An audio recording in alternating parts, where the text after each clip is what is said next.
Hello everybody and welcome to Storm Reads, and it's time for the daily reading vlog.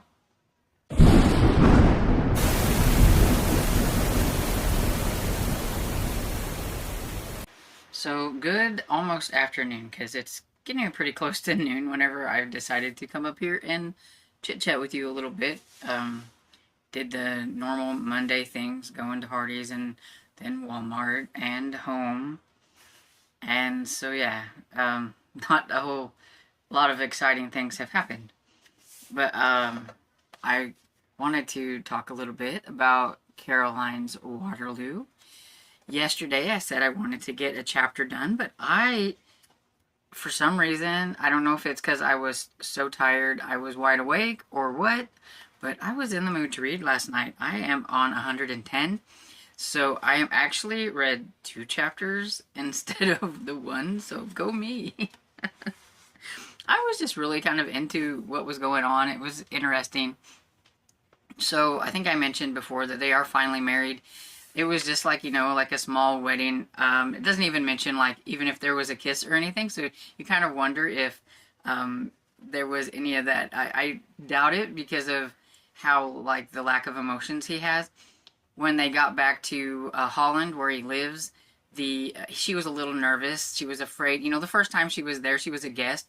This time she is the mistress, and so she's a little nervous about maybe the dynamics of being different. The people might feel a little bit different about her, but no, the staff was excited to see her and everything. They even made a wedding cake for them and everything, and she mistakenly at first thought that maybe Radnick had did something sweet, but then she realized no, it was like Noakes and the staff there that did it. And it's tradition to both of them hold, the knife or whatever to cut the cake and everything. He seemed a little irritated that he was going to have to do this. It's like he doesn't want to have any like contact with her because maybe that might invoke a feeling or something.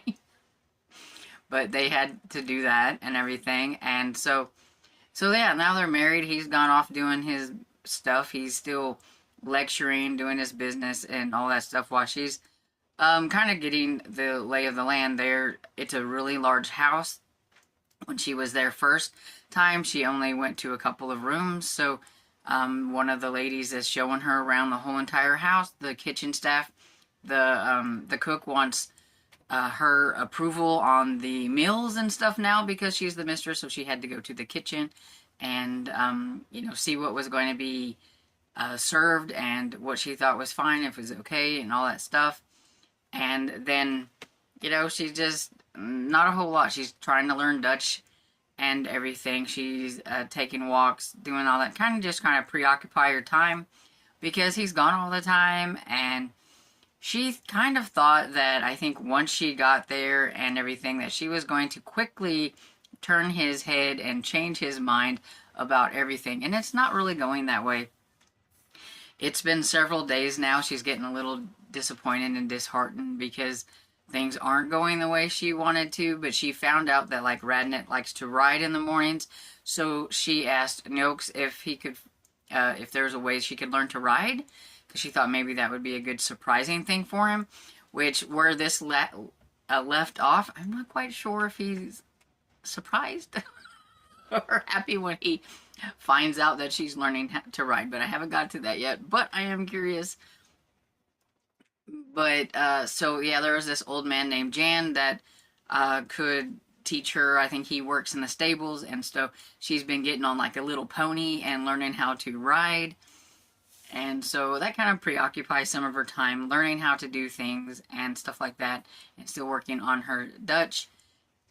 And there was like one day he was gone, and she always expected him to be home for dinner. At least they had dinner together most times, and he may chat with her a little bit over dinner, but it wasn't always a lot. But then this one day, like, he was going to be gone overnight, and she was a little, disappointed and things, and kind of reflecting on how she thought it was going to be easier to make him like her more and everything, but it's not going quite so well. But at the same time, I do think he does like her or the idea of her being there or whatever it is. I just don't think he knows. He either doesn't know how to express himself, or because of the marriage from before, he's just very closed up and everything. Because there was this one kind of fun instance where she was out taking a walk and she come across this person like being very abusive to a donkey that was pregnant, like beating the donkey, and she got so mad.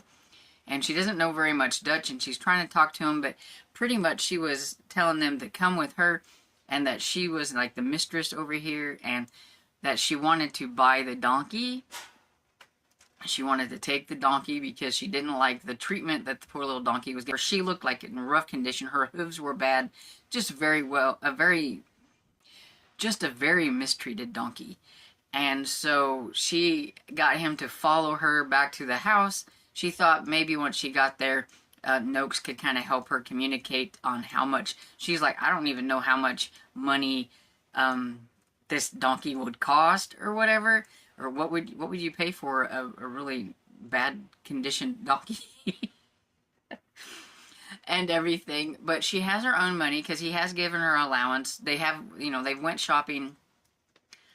Some other things that happened, like they went shopping, and he told her, that she could buy whatever she wanted, and that he was going to treat her to it. So she didn't even have to use her allowance money. Which, when she seen how much allowance she had in the bank, she about was dumbfounded, because that was probably like more than she's ever made in a year, or like double that, because the guy is rich. He's like, didn't I never tell you that I'm like rich?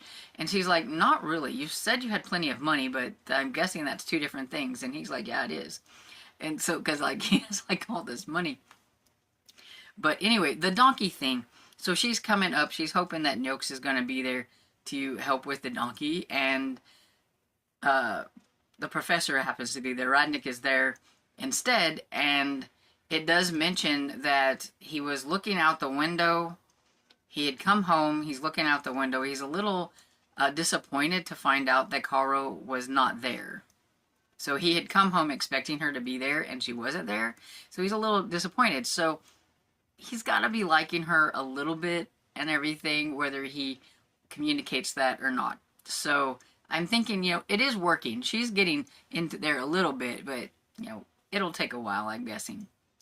And, but he sees her with this nasty looking guy, a ratty looking donkey, and her walking up the thing, and everything. And so whenever he finds out what happened, he's like really mad too, because of the state of the donkey. And he talks to that guy in Dutch, and she could tell by the look on the guy's face that things must not have been going very well. He looked very frightened or whatever. And anyway, he paid for the donkey. And she's like, I'll pay you back. And he goes, no, we're going to just say this is a gift. So he paid for the donkey and given her the donkey. And telling her, like, well, he can stay in the stable. And it's at that time, whenever they mention the stable, and she mentions Jan and all those that, oh, yeah, I know, they're really nice. And he's like, how do you know the people in the stable? So he's like, I see you've made yourself at home, because she's getting to know, like, all the parts of, his property and area and everything. But yeah, so now they got a dilapidated looking little donkey, and they brought the vet there. And though Radnick tells her that she can come out and she can look at the donkey, she can check on the donkey, but she is not to have any kind of like she's not to clean the stables or do any of that stuff. That's what they have people for. So that's something she's not used to, because she would like to go out there and clean the but no, she is a baroness. She doesn't do those kind of things. But yeah, so yeah, I was just really having fun with it, even though poor little Caro hasn't got to his heart yet, or whatever it is. There's some hope in there somewhere that maybe there is a guy who likes her and everything. But yeah, but I'm over halfway now, so look at me go. So yeah, I'm on page 1. I hate. Does anybody else hate this? I hate when they do this with the chapters when they're at the bottom of a page. But so I'm on chapter 6, which is page 110, And this is 100 and, what is it, 187 pages. So I'm getting close to the end. I feel like it looks like there's way more than, like, there is actually, but it's just because I think this paper, it's just a lot thicker than paper we're used to nowadays. Anyway, but that is my little catch up on what I read. I didn't listen to any more of any audiobooks. I didn't really read on any other books. I read this and I watched cartoons, and that's pretty much what I did last night. I do have to stack some more wood. I wish the wind wasn't blowing so much because it just makes it so cold out there when I have to go out there and stack. But need to get that done because tomorrow is supposed to be kind of nasty. We're going to get like maybe some freezing rain or wintry mix. My dad has a doctor's appointment in Joplin on Wednesday, and it's supposed to be nasty. And I told him that I think he needs to cancel his appointment because neither one of us are driving their 4 or 5 minute appointment. They should have scheduled his other appointment that he had last week and this one together. There should be no reason why we have to go back up there. It's his foot doctor, and last week he had to go there just for them to check his diabetic shoes. This time his appointment is for them to clip his toenails because they do that for diabetic people and everything and stuff. And why couldn't they put those two things together? It makes no sense. And I'm like, I'm not traveling all the way up there in nasty weather for 5 minutes. Not doing it.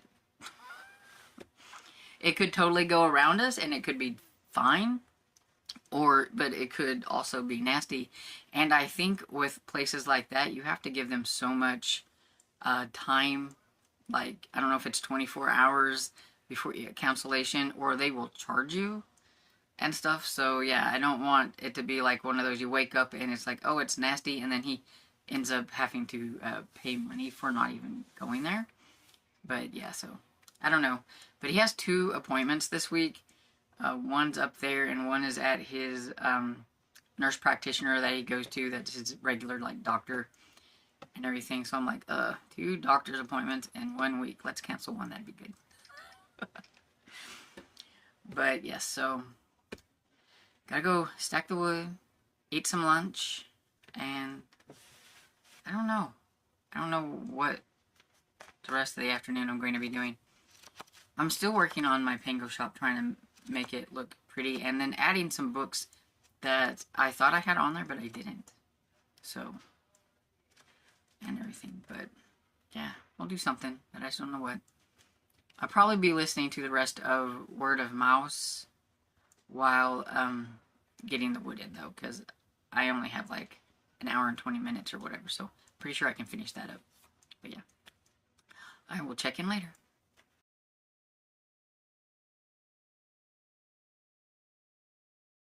Hey everybody, I am back for the last clip of the day. I'm getting this one done a little bit earlier than normal, but that's because I'm going to be hosting the Monday night live tonight. Sarah's a little bit under the weather. She wants to participate but not actually host, which is totally understandable. Whenever you're not feeling very well, hosting just takes a whole nother level of brain power, because I know I don't like to do it whenever I'm sick, so I totally get it and everything. So I don't like to have to wrestle my computer with StreamYard and trying to upload and all that stuff. And I do like to try to get my reading vlogs done early enough that I can get it out for everybody at 8 o'clock or around there. And sometimes after the lives, it seems like I wrestle with my computer not wanting to work so much. And so yeah, so doing it a little earlier. And I finished something, so I feel productive. Anyway, and guess what? Look. This whole time. Okay, I don't know. In the back of my mind, I thought I had this book. This is an art copy from, like, I think 2016. Which, yeah, I know I'm bad. Yeah, 2016. So, the only book conference I ever went to was in 2016. It was BEA. It was in Chicago. And so they were giving out books right and left and all that stuff, and this was one of them. And everything, and it's just been sitting on my shelf this whole time, And so yeah, I just thought that was funny. And it's got some really cute illustrations, so I thought I would show those off. But I did finish today. There's the nasty old hawk after the little mouse. And the cat. That one is after a cat, looks like. Or maybe there was a cat after him and a hawk, so maybe that's what that's representing. But yeah, it's got a bunch of like fun little illustrations and stuff. So yeah, I finished this one while I was getting wood in. You probably saw a little tiny clip of the wood guy bringing our wood and everything. We were hoping we weren't going to have some more wood, but yeah, of course, it's going to get nasty. And so we thought we were going to at least need one more round of wood. We're hoping that's going to be the last one, but you never know. Because around here, it can still be nasty in March. Sometimes we've gotten our worst weather in March, so I never hold out for an early spring, though it would be nice, because I'm like totally done with winter weather. I'm ready for something different. But anyway, so word of mouth. It was super cute. You know, I told you about it. It's about Isaiah the mouse, and he's a smart mouse because he is from a laboratory, and he's a different color. If you can kind of see, he's a little bit blue. It says he's blue as the sky and everything, and he's got brothers and sisters that are all different colors, and they are all from this lab. And so he's very smart because whatever they've done to him, he can communicate with humans. And so he can talk to humans and things. So if that's not something you like, you might not enjoy this, because there is a young girl next door to where he's been staying who gets to know him, and he types on the computer to her, but he can actually speak verbally a little bit and everything too. So, you know, take that as it is. Like I said, he's a lab mouse, and so he's supposed to be a little bit different. And he likes to read. He's very intelligent. He uses words that most other people might not use and stuff. But he gets all his information from reading and everything. But yeah, it was super cute. So if you have middle graders and everything, or if you just like to read mice book like me, this is a fun one to get. I haven't read anything else today, but that was the only thing I did. I did that one while I was stacking wood and everything, like I said earlier. And so yeah, pretty much how my day has been so far. It's 3 o'clock in the afternoon, so like I said, trying to get this one done a little bit earlier than normal so that I can get her uploaded. So I will catch you next time. And so I hope you enjoyed this video, and if you did, please give it a thumbs up and subscribe, and I will see you all in the next video. Bye.